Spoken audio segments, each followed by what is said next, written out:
Welcome back to another video, guys, and as always, thank you for tuning in. Today, we are back at Bush Gardens Williamsburg in the middle of their Howl-O-Scream season. But we are not here for Howl-O-Scream. We're here during the daytime, as you can see, and we're here to check out what is new at Bush Gardens Williamsburg. During the season, as we start approaching the end or middle portion of any type of seasonal event, they start to prepare for what's to come. So what's to come is Christmas Town, their November time. So a lot of construction should be happening, but they do it discreetly. So we're here to check it out, see if anything else new is going on around the park. I have heard of some maintenance things that are going on some of the rides, so we'll take a look at all of that. But that being said, let's get inside the park and have some fun.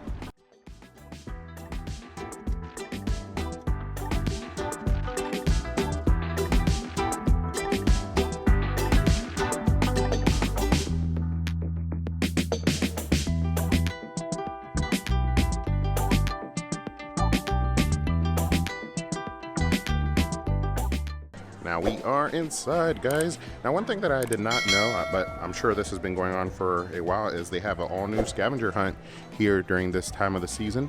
It looks like you visit the toy shop in Ireland or the Abbey Cadabby treasure trove and purchase a clue sheet and map to participate. It looks like you take pictures of everything, and at the end, you get yourself some type of reward. Very nice. I do enjoy these scavengers.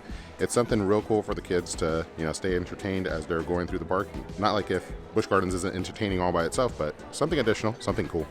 As we make our way in, let's stop by the Emporium and see some of the merch that they've set up for Howl-O-Scream. I haven't checked it all out, but I've heard that there's some cool stuff.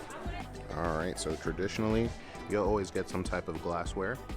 You got some shot glasses, and this looks like I got the shirt last year with this particular skull, but it looks like this year they've updated it, and although they still have some of that merch with the colorful skull, now they've added this one.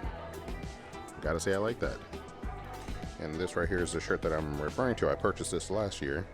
You got the cool like retro kind of like Miami style color, and then in the back you got that. But that new one is real cool. It's a lot more dark. And this is kind of fun. We got a bucket hat, denim bucket hat, and then a denim jacket. Very cool. The hat says Howl-O-Scream on the front of it, but I think the jacket says it on the back. Very nice. Howl-O-Scream kind of stepping up their fashion wear. I'm loving the gear. They got a bunch of cool graphic tees. Looks like this one in particular glows in the dark, working off of that skeleton again, and I like how they positioned this vertically, the Howl-O-Scream in the back of it. Very cool. But a lot of new shirts. I'm fine. I do gotta say the prices though. They're all like about $29.99 for graphic tees. Not terrible, but not cheap either. And those of you who may not know, I am a fan of Spirit jerseys. I'm actually wearing a Busch Gardens Spirit jersey as we speak. This particular one, I'm not sure I could pull off. Too sparkly. But I do like the fact that they have a Howl-O-Scream Spirit jersey.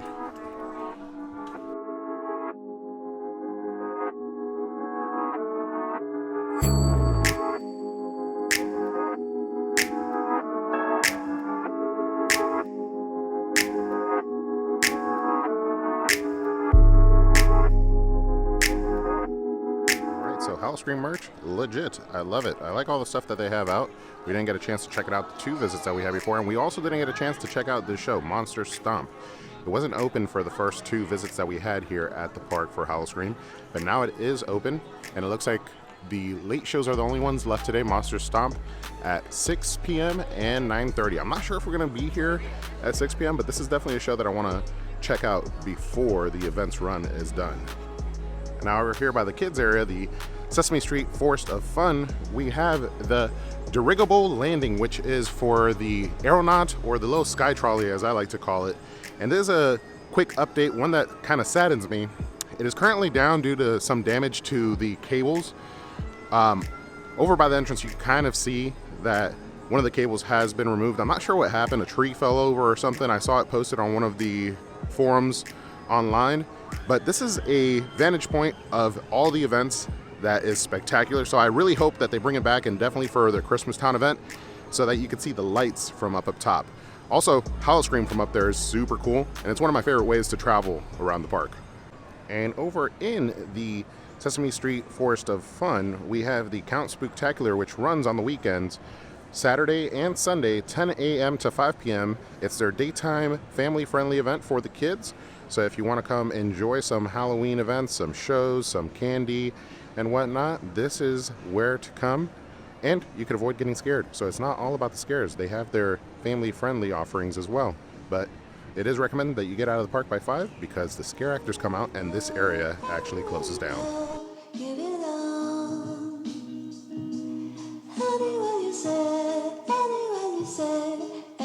And over by the Escape from Pompeii, where Inferno currently is, we have our next little bit of update and first bit of Christmas Town updates. As you can see, they kind of try to pull it off discreetly. In the nighttime, you don't see it as well because they don't have them lit up, and this area just has like the ominous like orange light against the building for Inferno. But all those draped lights are for their Christmas Town. And the water area is drained and filled with lights as well. So during Christmas Town, this is a light spectacular. It's probably one of their portions of the park that has the most amount of lights. It's super cool. One of the classic photos that you see on their website. But yeah, as you can see, discreetly, they're adding all the lights for the Christmas Town event coming up next month. Walking our way over to Festa Italia, it looks like a lot of landscaping has actually been going up right as you're entering the area. All these trees and whatnot on both sides. A lot of new plants. I don't remember there being this many plants in this area, but I gotta say I like it. I wonder how they're gonna withstand the winter seasons though. It's kind of surprising that they decided to plant them now. And then we got this tree as you kind of hit the fork here from Italy and Festa Italia. And as you get closer, you'll see they have all the lighting up. This thing is riddled in lights. Let's see if I could brighten that up a little bit for you guys. There you go. A quick stop for a bite, and I had no idea that at the back of it, Festa Italia by Blood on the Bayou, there was a Korean barbecue food truck. I love Korean barbecue. Not bad. I would definitely recommend it.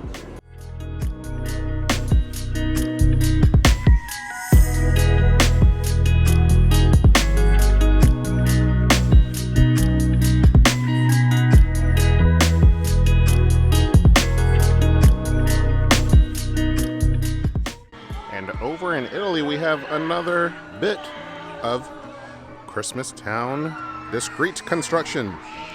All the hedges have been lined, well, as you can hear everybody screaming in the background, they've been lined with lights. And these are definitely not for Howl-O-Scream, I can tell you that 100%. These are not lit up during the night, but they probably would be super cool if they had like orange lighting. Slowly but surely, Christmas Town is rearing its face. And we make a quick pit stop over by where the Skeletones will be playing behind me.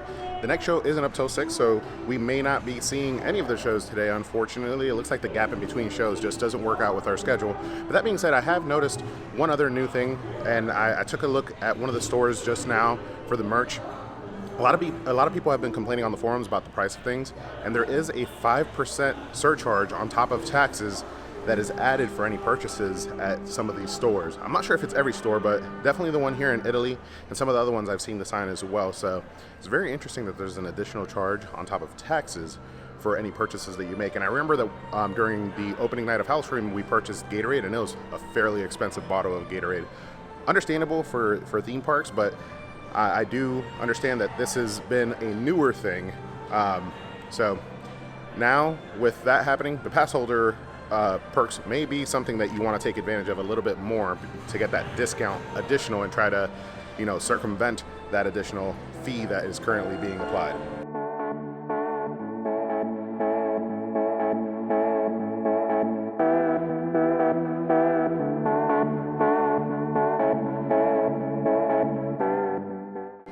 And as we continue our trek through the park, through my favorite little bridge here of the event, the music's already playing. I do have a update, or maybe a little bit more of a question, and it's with what's going on over at the Dark Coaster Dark Castle construction area. Let's get over there and talk a little bit more about this. And as we stop over by Fest House, check it out, another food truck area with the arrows pointing that way. Is this a new thing? I can't remember them having food trucks in the past, but we ate at one, and now they have another area over here, so that's kind of a new thing here at the park. I wonder if they're going to keep that going during the Christmas time. And we've made it, per usual, we pay respects. R.I.P. Dark Castle. But for those of you who don't know, there's construction currently going on inside of the Dark Castle building. There's some tents over here, event tents. That's why I'm kind of in this awkward corner. And it is official. Dark Coaster, a indoor multi-launch roller coaster, family friendly is from what I hear, is coming to the Dark Castle building. So Dark Coaster, we welcome with open arms. I'm super excited for that coaster, and mostly because it's an indoor dark coaster, which means the seasons should not affect it. It should be open year round for any seasonal event. But that being said, the next seasonal event coming around is Christmas Town here at Busch Gardens Williamsburg, and guess what? This is Santa's workshop. So the question that I keep asking myself now knowing this is, where's Santa gonna be? I don't know the answer. Let me know down in the comments if you're familiar, if you have any insights on where Santa will be this year, because I'm super curious. I'm probably gonna bring my son, Ollie, for his first Santa pictures, but I need to know where to go. Let me know. And with the Dark Coaster construction, I understand why the building needs to be closed down, and I understand why that's gonna impact Christmas Town. But I just hope it doesn't impact it too greatly, because that typically is a great area for Santa's workshop. They do a great job with the walkthrough and the photos and all the different like elves that you get to interact with. So I really hope that it doesn't have a negative impact on the event and doesn't make it lessened for the Santa experience. And we keep making our way, and another food truck. All right, it's official. Food trucks are a thing. I'm just wondering if they're gonna maintain that throughout the year. Are we gonna have some food trucks for Christmas Town as well? As we make our way into Scary Tail Road.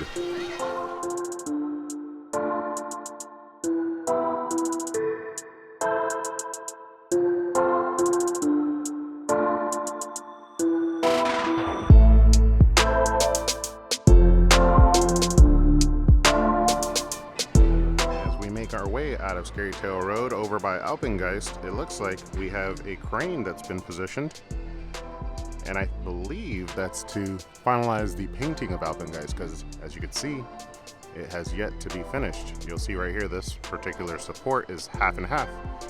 The lighter blue color at the bottom is the new color, and that darker green at the top is the old color that has been replaced for most of the track at least, but there's still some to go.